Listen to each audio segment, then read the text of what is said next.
Why does our individuality make our lives so darn miserable? As a creative, I have spent so much time chasing individuality because individuality in my creative art is so much important to me. But it's that individuality that I crave and value so much that also brings so much calamity and displeasure to my life. American society oppresses its youth with this obsession of individuality. The idea that you need to break away from your parents and become your own unique individual the second you turn 18. I've been an adult now for 12 years, and I spent that entire time chasing my individuality like American society told me I was supposed to do. And that chase ultimately cost me $80,048 and forced me to work 65 hours a week for the betterment of my entire working life. I'm fortunate enough to be part of the more successful side of society, but how do these pressures affect those who are less fortunate than I or just unlucky in general?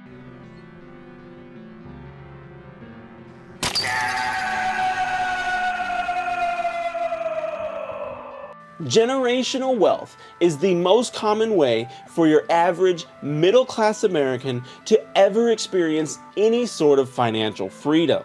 Think houses or cars, things of that nature, things that you inherit from your ancestors, from your parents or your grandparents, because buying a house these days is darn near impossible, but if you inherit one from your parents and or grandparents, that makes it a whole lot easier and more affordable. Same with cars. Cars are very expensive and they depreciate and they blow up on you in about 10 years or so. But if you can inherit a gently used car that your grandparents used like maybe twice their entire life, then boom, now you've got a brand new practically car, or you've got a home, and you've inherited that from the people before you. But it is our own obsession with individuality that keeps that financial freedom out of our grip. Like we're just reaching for the fishing pole in that commercial. He's like, oh, you almost got it. You know that commercial I'm talking about. Got you $1.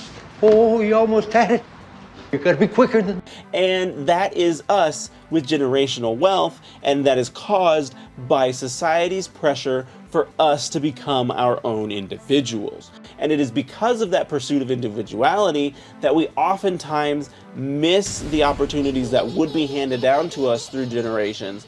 And those opportunities are either lost, we sell the house that we would have otherwise inherited because we moved 50 states over because we needed to just get away, and now when your parents are moving out, they're downsizing, what have you, the only thing that can happen is that house gets sold.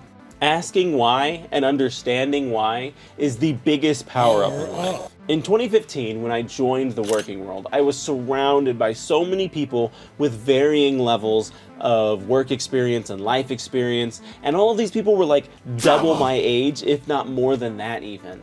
And so they were telling me these stories about their lives, about their working lives, and the things that they would do differently. And in the back of my mind, I'm sitting back here and I'm thinking, I'm like, why are they telling me this? Why? Are they telling me this because they just want to go back in time and experience their glory days? Are they telling me this because they feel like I can actually benefit from it if I learned from their life experiences and did something different? And the truth remains that it's probably somewhere in between the both of them. Anybody who's telling you a story or sharing any sort of information with you has ulterior motives, I'm sure. But at the end of the day, these people don't have much to gain by telling some young person what they would do differently if they had a stab at things. And you don't have to take all of their advice verbatim. You don't have to take it exactly for face value, but you do and you should take it as valuable life experience. Because again, as society would teach us, as society would press onto us, we are to be our own individuals, be our own unique people. Just forget about the stuff that all these old people are saying around us, when in reality what that does is that alienates us from the experiences and the things that you can learn from those who did the things before you. And times are changing. They did the thing decades ago. There's a million reasons why you can't take their advice verbatim, but to ignore it entirely, as society would promote you to do, is just as dangerous, if not more so dangerous, because then you're more liable to just repeat all the same mistakes they did simply because you refuse to listen to them because I'm independent and I'm going to make my own way, darn it. So then that leads us to the question of why. Why is individuality so valued in American society if it can also be so damaging? And the quick and easy answer to that is control. Society has a much better control on you and can make you their little puppet if you are just going to continually making the same mistakes that your ancestors did over and over and over again. Not again! And that is what this individuality promotes. Because if your parents went to college, went horribly in debt to a degree that they couldn't do anything with, and they said, hey, don't follow your passions because it's not going to get you anywhere in life. And then you're like, no, you can't tell me what to do, mom and dad. I'm going to go to college, get a degree that's useless, be in debt forever, and repeat the same exact mistakes you did. And that is the empowerment that American society presses on you. But that empowerment only leads you to be enslaved to debt and all the terrible things that society wants you to just be stuck and drudge in forever. As a creative, like I've said myself, I value myself in individuality. I don't like musical covers or remakes or sampling or anything like that because it's unoriginal. When I write my stories, I do my darndest to try and create a story that is as original to me and my experiences as possible. Because even though I want to be a unique individual, I still need to learn from those before me. Just as the stories that I'm telling will usually be based loosely off of something I've already read or experienced. Another popular reason why society puts the fist down on old ideologies is because they are old and outdated. Just think about classic ones like racism, homophobia, things of that nature, sexism. They all come from these old, outdated ideologies that are no longer relevant in society. And so if society convinces you that all these old, outdated ideologies have no value in them, then you're going to associate everything that those older people tell you with their zero valued opinions. And so essentially, because this person might be old and bigoted, you're going to ignore their advice about college because they're old and bigoted. Why would I listen to anything that they have to say? And you have to take it up into chunks, you have to digest it separately, and you have to understand what pertains to you and what does not pertain to you. This leads us to the how section of this video. How was I able to leverage all of these pressures and become successful on my own? Simply put, I listened to those around me. How was I able to pay $16,000 in cash for my first brand new car? Again, I listened to people's advice. I heard what people had to say. I understood what they were saying to me. I took the bits that I could get use out of. I took the bits that I thought was relevant to me right there in that moment. I combined all of them into a yummy pie of yumminess, and that was the strategy that I used to be able to build enough money to be able to buy a car out in cash and avoid ever having a car loan. How did I land in a house that I built myself with my own two hands? Again, it comes down to listening. But in this case, I didn't only just listen to others, I buckled down and I did the work. I did the work that no one else was willing to do.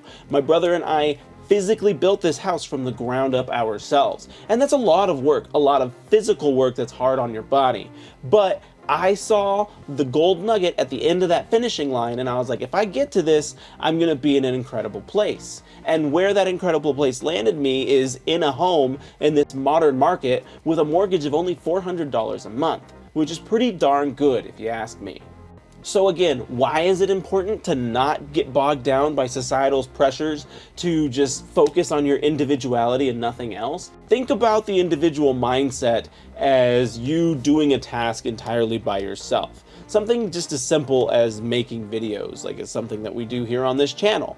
If I'm doing all of the video making myself, which I am, it's going to take significantly longer than if I hired bits and pieces out and gave them to other people. And that's the communal effort behind it. So if I'm doing it by myself, I gotta record the video, that might take an hour. I gotta edit the video, that might take 2 to 3 hours, and that's just like the actual production of the video. That's not talking about how much time it take me to come up with a title, develop a thumbnail, do all that nonsense. Could be like a 3 to 4 hour thing. Whereas if I use the communal effort and I used my resources, I reached out to other people and I filmed the video myself, had someone else edit it, and had someone else come up with the thumbnail and title for me, then I could possibly have that task that was taking like 5 to 6 hours done in like 1 hour. So why does my experience with other cultures help me realize the importance of not chasing individuality? It comes down to culture. As I've said before, a lot of these pressures into individuality come specifically from American society. And it comes from society because it's something that keeps you trapped in their cogs and in their wheels and doing exactly what they want you to do. I had an intern at work who was from Nepal, and he was very eye-opening because in that culture, people do not leave their family homes ever. They stay in the family homes, and like he grew up, his grandparents were in the family home, his parents were in the family home, and if he hadn't have come to America, he would have stayed in that family home as well. What that does is it locks in generational wealth, because that family home has been paid off now for several generations. Could you imagine living in a life in modern American society in a home that never had to be paid for? Like, your parents didn't have a mortgage, you don't have a mortgage, your grandparents probably didn't even have a mortgage. It was probably paid off by your great-grandparents, and you've just been living and existing in this house that's completely free of living, and you own the place outright. Like, that is insane to think about in the modern American society, because that sort of generational wealth just does not happen, and it does not exist. And why does that not happen? Why does that not exist? It doesn't exist because, again, our obsession with individuality. But let's play devil's advocate here, specifically against the cultural differences that I brought up before. What's the likelihood of anybody getting along with their parents well enough to spend their entire life with them and to just continually live in the same place, be in the same house forever?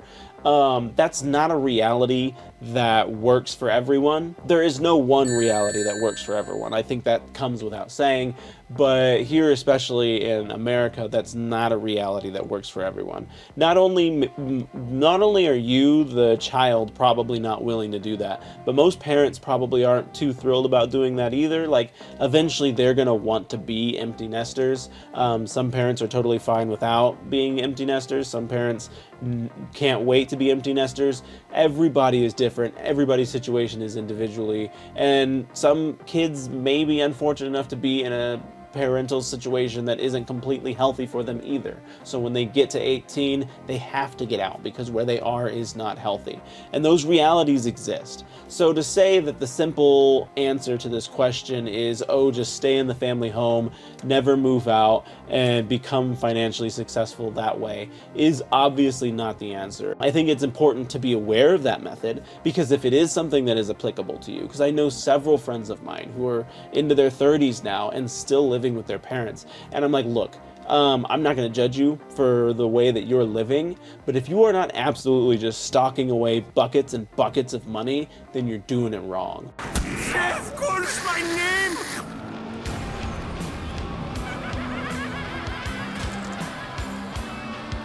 Ultimately, there's 340 million people living in America right now, and in a recent survey conducted January of this year, only 8% of them reported on being absolutely miserable in their life. That means that 312 million of us seem to be pretty satisfied in our current life situation, living America the way that America was intended to be lived. So here's what it all comes down to.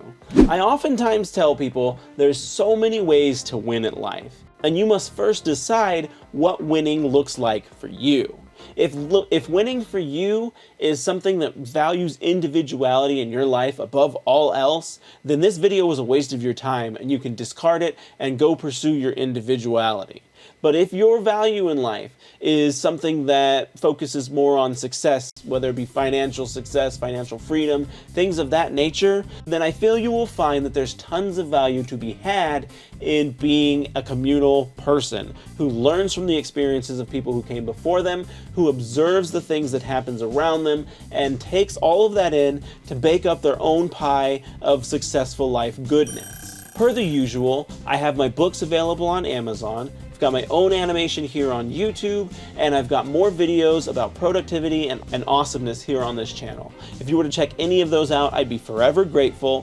Thank you, and I'll catch you on the next one.